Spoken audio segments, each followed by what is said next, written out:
Microsoft ওয়ার্ডে বিজয় বায়ান্নর মাধ্যমে এমন কিছু শব্দ আছে যা লিখলে সঠিকভাবে আসে না, অর্থাৎ যা লিখবেন ঠিক অন্যরকম চলে আসবে। উদাহরণস্বরূপ এখানে লেখা হয়েছে করে, কিন্তু হয়ে গেছে বয়সন র এর জায়গায় ও, নরে র এর জায়গায় ও, ঝরে র এর জায়গায় ও। আরে ভাই, এগুলো কেন যে হয়? এগুলোর সেটিং না করে আমরা যেভাবে লিখে থাকি, যেমন ক রে লিখলাম, র কেটে ও আসলো, ও কেটে আবার র লিখলাম, এইভাবেই নরে এই যে র লিখলাম প্রথমে ও চলে আসলো, ও কেটে আবার র লিখলাম।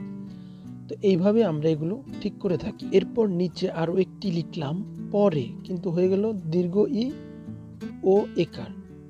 কেন এমন যে হয় বুঝি না। চলুন এই সমস্যাগুলো মাইক্রোসফট থেকে একেবারে দূর করে দেই। কিন্তু কিভাবে? সর্বপ্রথম এরকম একটি আইকন দেখা যাবে, এটির নাম হচ্ছে কাস্টমাইজ কুইক অ্যাক্সেস টুলবার। এখানে প্রেস করব। যদি এটি না পাওয়া যায় তাহলে অফিস বাটনে প্রেস করব। এরপর নিচে দেখা যাবে ওয়ার্ড অপশন। প্রেস করার পর এইরকম একটি ইন্টারফেস শো করবে। এখান থেকে প্রুফিং দেখা যাচ্ছে, এই প্রুফিংয়ে প্রেস করব। এবার প্রুফিংয়ে প্রেস করার সাথে সাথে এরকম একটি ইন্টারফেস শো করবে। এখানে লেখা রয়েছে অটো কারেক্ট অপশনস। এখানে কিছু অপশন রয়েছে, এইগুলো জাস্ট আমাদের ঠিক করে নিতে হবে। এজন্য ডান পাশে অটো কারেক্ট অপশনে প্রেস করব। এরকম একটি ইন্টারফেস শো করবে। এখানে আমাদের অনেক কিছু লেখা রয়েছে, অটো ফরম্যাট, স্মার্ট ট্যাগ, এগুলো রয়েছে।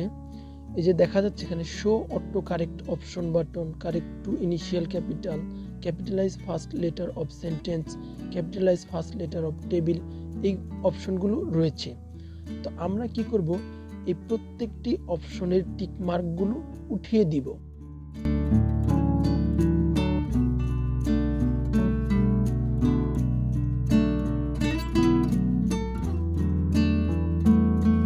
এবার শুধু ওকে করে দিব, এখান থেকেও ওকে করে দিব।